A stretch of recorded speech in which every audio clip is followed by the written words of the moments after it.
Let's talk about E3 or the lack thereof, because right now it's mid-July 2020, and any normal year or last year or whatever, we'd all be sitting in the wake of an E3.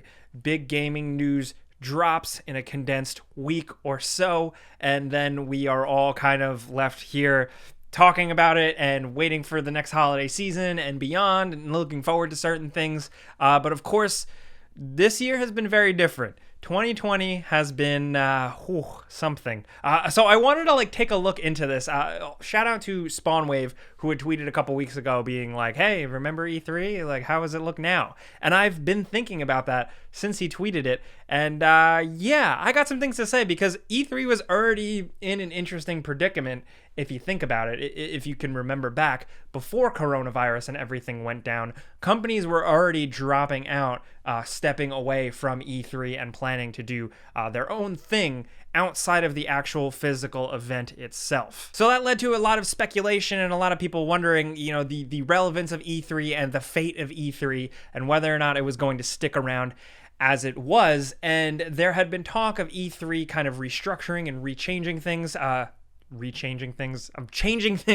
And then, of course, the ESA, who puts on E3, had some internal changes and wanted to kind of approach things differently. And there was a lot of talk until, of course, that dang coronavirus happened. And they were one of the first to cancel pretty early on, as a lot of big companies, not even just in gaming, were dropping out, rightfully so, to play things safe. And that kind of was a weird spot because E3, like I said, was already in question. That kind of felt like a death blow. It was already a sketchy year for them, and then they bailed because of the unfortunate, terrible, shitty pandemic. And now that the dust has settled and we've had essentially a summer gaming thing go down that isn't E3, I kind of miss E3, or I kind of miss at least the concept of E3. So it's interesting because E3, of course, is an event. It's a place where certain people go, YouTubers, journalists, creators, game developers, game retailers, game marketers, just all different types of people in and around the gaming industry, including some fans, go to see the big game announcements, get their hands on some demos of some games, learn some things, meet the people who make their favorite games, stuff like that. This was in one single convention center in Los Angeles, the LA Convention Center, which they use it in a lot of movies, which I always think is really funny. I'm pretty sure they use it in like Demolition Man, and also it's like the recruiting center where they go in Starship Troopers. It's clearly just the convention center. They also use it as an airport in a lot of movies. That's besides the point. So this convention center was where E3 went down, but then around E3, other companies would say, oh, I'm not going to pay E3 to set up a booth. I'm just going to rent down a building and do my own thing. So there were companies around E3 that would also do their things. So while E3 was the thing, it served as kind of a hub for other companies to do their own thing, and it was still a centralized thing. Now, of course, with like the rise of the internet and everything, and like people like me, schleps here talking online, there has been less of a focus on the physical event. I mean, I work for Game Ranks, and honestly, we attend E3 every year, but the way we cover games, we don't really have to go to E3. We can sit at home and cover it. And that, of course, also chalks it over to like everybody out there. Everybody out there was at home watching and reading the online coverage. They're not going to E3. So honestly, if an E3 itself as a physical event were to go away, it wouldn't really impact the general public much. So this year with this pandemic and stuff, it kind of enabled the E3 thing to go away, and more companies just do the Nintendo Direct type of thing and essentially take the message and the information right to the consumers. This, of course, means that journalists, YouTubers, and stuff like that have less access, have a little less access to giving you the truth on certain things. You're kind of hearing it only from the corporations, which that's a whole nother conversation in and of itself. But I think this year, trying to follow what ensued as not E3, but every company is going to do their own thing, was kind of chaotic. I don't know about you guys out there. Yes, I think there's still excitement, but I just found it harder to keep track of things. And I do this for my job, dude. I sit around all day. I read this stuff. I learn about this stuff. I talk to folks. And yeah, and I mean, look at it. I'm looking at the list right now. So all of the things that have been going on, and it's only July 15th. E3 usually happens early June, and since even before June, leading up until I guess August, there are still events planned. And so far, we've had the IGN Summer of Gaming, which was like a week or so of different content, some reveals, some other stuff. GameSpot did their State of Play. I appeared on that. Shout out to them. But that was also like a month of new information reveals, but also just other gaming stuff. The PS5 event, the PS5 got revealed. The Indie Live Expo happened. The PC Gaming Show happened, which was actually pretty good. The Future Games Show. Cyberpunk had that Night City Wire thing where they showed off the game, and they're going to be doing more of those. Upload VR had their own VR showcase, which I just really like VR, and I like Upload VR. They do really good work. Also, Jeff Keighley, Papa Jeff, has been doing all of his stuff from events, like talking about like the PS5 event and then hosting that and stuff like that, but also to kind of reveal the Unreal Engine and stuff like that. Devolver Digital did a thing. They kind of always do like a showcase type of thing every year for E3, but they had their own separate thing this year. Then there was the Guerrilla Collective, which was kind of like AA and indie games all collected into multiple days of things, which was also really good, but also really hard to keep track of. There was a downright overwhelming amount of games being dropped, revealed, teased, broken out, blown out during this period. It was crazy. Then, of course, there were the big guys, doing their own thing, and I'm sure there are more to come. They have more planned, but EA did a thing that was sort of, a little underwhelming. Then Ubisoft did a thing, and just a few days ago, and that was something. To be honest, these companies often do their own things around E3 as that bubble, and they often have kind of missteps and stuff like that. This year, I don't want to totally blame them. It's hard with the coronavirus going on. Everybody, especially in that industry, like they're working from home. It's annoying. And this year, everyone was forced into this. This is definitely growing pains. This is a stumbling thing. But I think this is a necessary evil. I think this is something that does need to happen.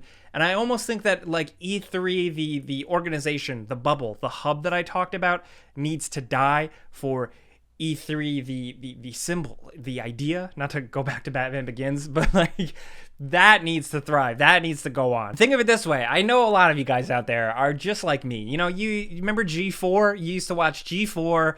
Maybe you like take a day off from school or take a day off from work to catch one of the press conferences, and you were really excited. It was like a whole week or like half week span that felt kind of like the Super Bowl for some of us weird people. That's what I call it. I don't know. Like, seriously, though. So, again, like I've been saying, 90% of people are just enjoying E3 from home. So, now it's still that. That hasn't changed for most people other than the fact that now it's not condensed. It's not into this, like, video game Super Bowl weekend fun time. It's spread out over a lot. And there's still exciting things coming, but it's just a little less, I think there is something to be said of just having that, like, that chunk period of just excitement and cool things. Now, again, by having this multiple span, this big month-long, 2-month-long thing, there is opportunity for smaller games to put out their own showcase and get the exposure that they need, because it is so hard to expose massive audiences to smaller games. So a lot of companies are seizing their opportunity here, and I don't blame them for that, but it just does make things a little chaotic. So what I'm saying is, like, I'm fine that E3 isn't going to be a physical thing anymore, and, even if it's like the ESA E3 thing isn't a thing anymore, I do think that there should just be one strong, solid week of video game goodness, which is hard because that means a lot of these companies are kind of going to have to work together and kind of plan things out and collaborate a little bit, which I don't know if that could be a thing. So now here is the thing, is who is going to take on that umbrella? Who is going to house this stuff? Who's going to orchestrate this stuff? The ESA, I think in the past has done some things like some inside baseball stuff that has proved for them to be kind of incompetent. So E3, like I said, could die off, but something has to take its place. I do honestly think that there needs to be something else. Honestly, shout out to someone like Jeff Keighley. I feel like he could kind of bring it under one banner. He does stuff with everything now. He has a Gamescom thing going on in like a month or so, but not everybody likes him. Whoever it may be, whatever organization or production company it may be, I do think something interesting and something cool could come out of this that everybody can enjoy just like how they used to. Not only that, I think there is also the potential here for more people to enjoy the E3 experience than ever before, thanks to advancing technology. So like, if you guys pay attention to video game media, last week, or actually earlier this week, a lot of YouTubers and press members got to play Watch Dogs Legion and Assassin's Creed Valhalla from the comfort of their own homes, social distancing with the pandemic, thanks to cloud streaming and games, and they were able to give you guys and us their impressions of the game without actually going to Ubisoft or going to E3 or anything like that. So we still got that information.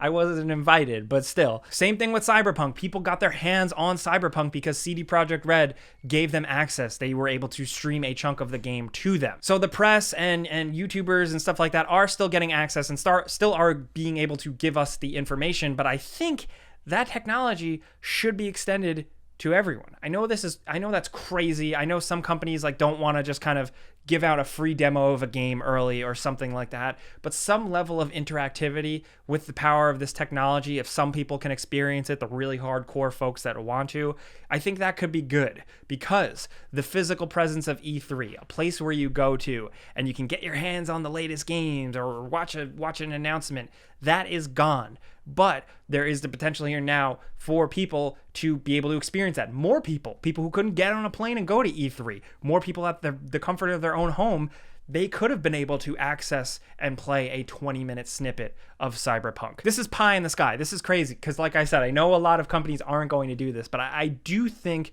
there is potential here. Because honestly, like I said, back to the beginning, like going back, getting nostalgic. I know a lot of you guys out there just love watching E3. I know I do, just kind of like soaking it all up, like video game news, even if it's not always like the best and everybody just bitches and complains about it anyway. Still, this could now be the time, or this could be, at least be the beginnings of the time where a new era of that is happening, where we get to experience that, but in the way of the 21st century. That's what I've been trying to say here. To repeat myself, E3 as an idea, as a concept, should remain, but the actual thing itself should evolve and cater to us all more. And also not go on for 2 months straight and be really hard to keep track of. Hey, and honestly, to double back, like the bottom line is, we're totally overthinking things like this. I see a lot of people, and I do kind of agree with them, hey, at least we're still getting a bunch of video game news, and I'm totally on that. Me personally, really, I am grateful that we still have things to look forward to. We still have video games in these weird and difficult times. You can't say that about everybody's hobbies right now, so E3 or not, we are still kind of fortunate. Anyway,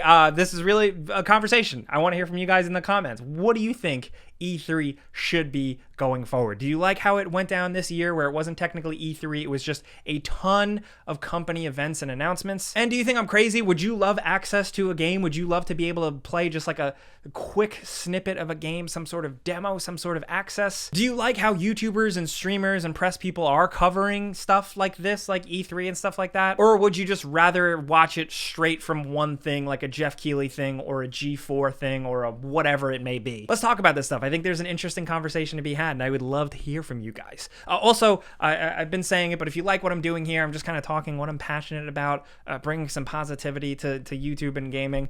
Clicking the like button helps. Subscribing and the notification bell also, because I only put out a video like once a week, but hopefully you check it out. Thank you guys for being here, though. I'm Jake Baldino. Thanks for watching. Subscribe because video games. I can't wink very good.